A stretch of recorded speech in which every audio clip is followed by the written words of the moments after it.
The statue of the happy prince stood high above the city. It was covered with gold, its eyes were bright blue jewels, and a red jewel hung from its waist. Everyone thought that it was very beautiful. "Why aren't you like the happy prince?" mothers said to their little boys, when they cried. Sad men looked at the statue and said, "I am glad that someone in the world is happy." One night a little bird flew alone over the city. The other birds were all in Egypt now. "Where can I stay tonight?" he thought. Then he saw the statue. "I will stay there," he thought. "It is high up, so there is plenty of fresh air." He landed between the feet of the happy prince. "I have a golden bedroom," he thought. But as he put his head under his wing, a large drop of water fell on him. He looked up. "That is very strange," he thought. "There is not a cloud in the sky, but it is raining." Then another drop fell. "I cannot stay on a statue that does not keep me dry," he thought. "I must find another place." And he decided to fly away. But as he opened his wings, a third drop fell. He looked up and saw, what did he see? The eyes of the happy prince were full of tears. Tears ran down his golden face. The face was very beautiful in the moonlight, and the bird felt sorry for him. "Who are you?" asked the bird. "I am the happy prince." "Then why are you crying?" "I am wet with your tears." "When I was alive," said the prince, "I had a heart like every other man. But I did not know what tears were. I lived in a palace where there was no sadness. In the daytime, I played with my friends in a beautiful garden, and in the evening, I danced. There was a high wall round the garden, but I did not know what lay on the other side. So, I was called the happy prince. I was pleased with my little world.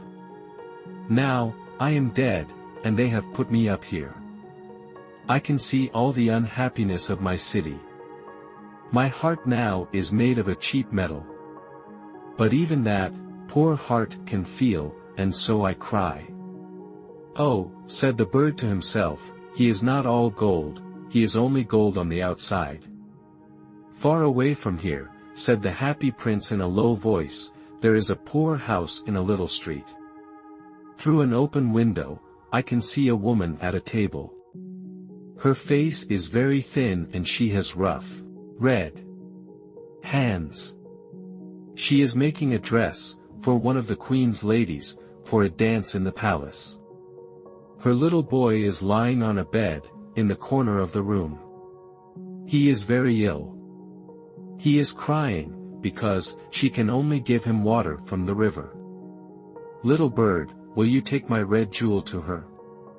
I cannot move from here. My friends are waiting for me in Egypt," said the bird. Little bird," said the prince, "please stay with me for one night and do this for me. The boy is crying and his mother is so unhappy." The happy prince looked very sad, and the little bird was sorry for him. "It is very cold here," he said, "but I will stay with you for one night. Tomorrow I will take the jewel." "Thank you, little bird," said the prince. So, the bird took the great red jewel from the prince's waist, and flew away with it over the roofs of the town. He passed the palace and heard the sound of dancing. A beautiful girl was at a window with her lover. "I hope my dress will be ready for the dance next week," she said. "Those women are so lazy." The bird passed over the river and flew. At last, he came to the poor little house, and looked inside. The boy was lying on the bed. The mother was asleep, she was so tired. He flew in and put the great red jewel on the table. Then he flew round the bed, moving the air around the boy's face with his wings. "Oh," said the boy, "my face does not feel so hot. I think I am getting better." And he fell asleep. The bird flew back to the happy prince. "It is strange," the bird said. "It is very cold, but I feel quite warm." "That is because you have done a good thing," said the prince. The little bird fell asleep. When day came, the bird flew down to the river for a bath. A clever man saw him. "That is very unusual," he said. "That kind of bird, here in winter, I must write that down." "I will go to Egypt tonight," thought the bird. When the moon came up, he flew back to the happy prince. "Can I do anything for you in Egypt?" he said. Little bird," said the prince, "please will you stay with me for one more night?" "My friends are waiting for me," answered the bird. "Far away across the city," said the prince, "I can see a young writer in a little room at the top of a house. He is sitting at a table that is covered with papers.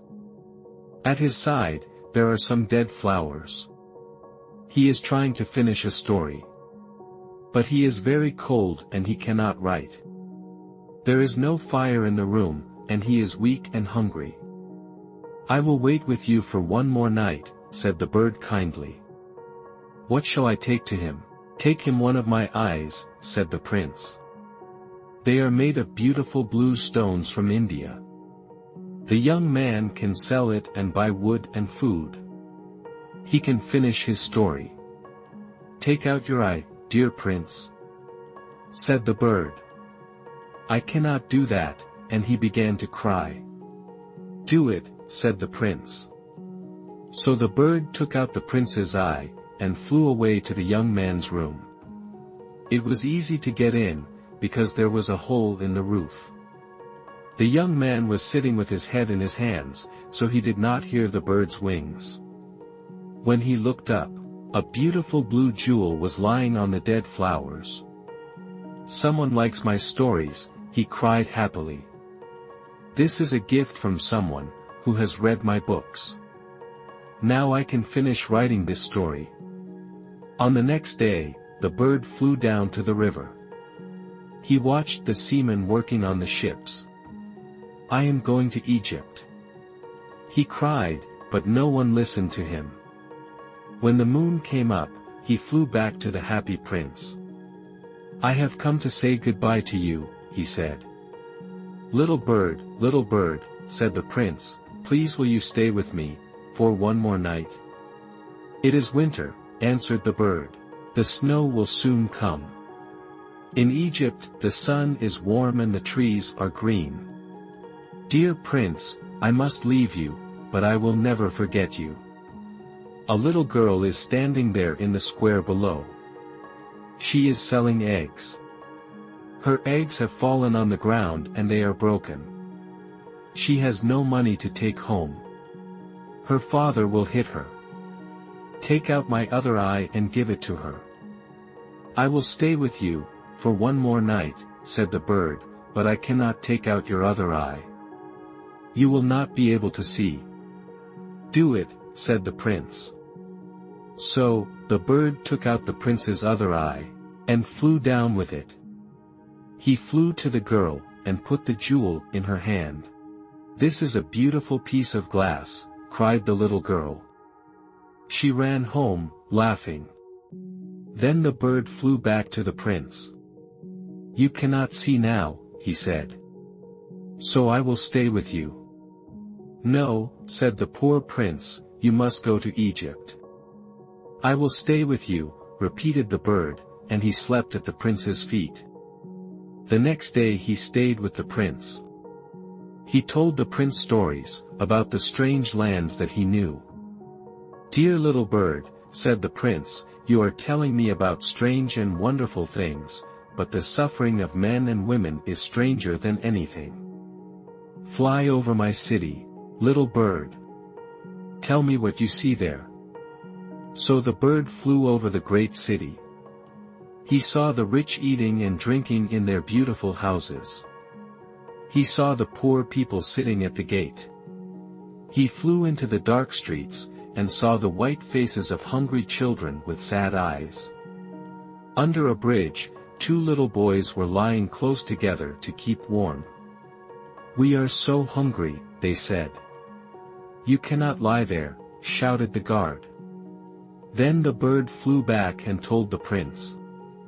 "I am covered with fine gold," said the prince.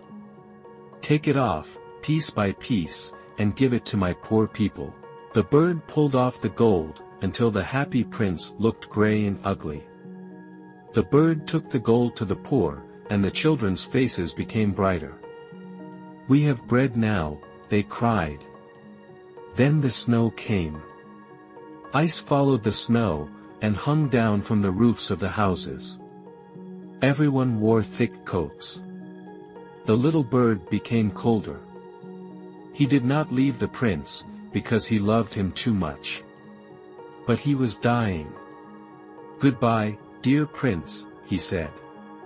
"Can I kiss you?" "I am glad that you are going to Egypt," said the prince. "You have stayed too long. Kiss me, because I love you." "I am not going to Egypt," said the bird. "I am going to the house of death." He kissed the prince, and fell down dead at his feet. Then there was a strange sound inside the statue. Crack, the metal heart broke into 2 pieces. Early next morning, an important man in the city was walking below, with 2 of his friends. He looked up at the statue. "The happy prince does not look very bright," he said. "The red stone has disappeared, his eyes are not there, and he is not golden. He looks like a beggar." "Yes, he does," said the man's friends. "Here is a dead bird at his feet," said the officer. "We must make an order, that birds cannot die here." They pulled down the statue of the happy prince, and put it in the fire. A stream of bright metal ran out.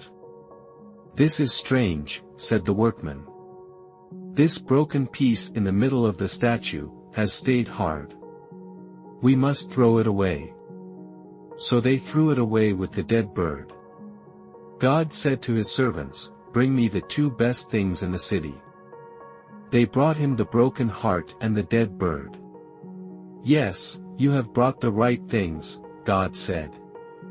"This little bird will sing forever in my garden, and the happy prince will stand in my city of gold."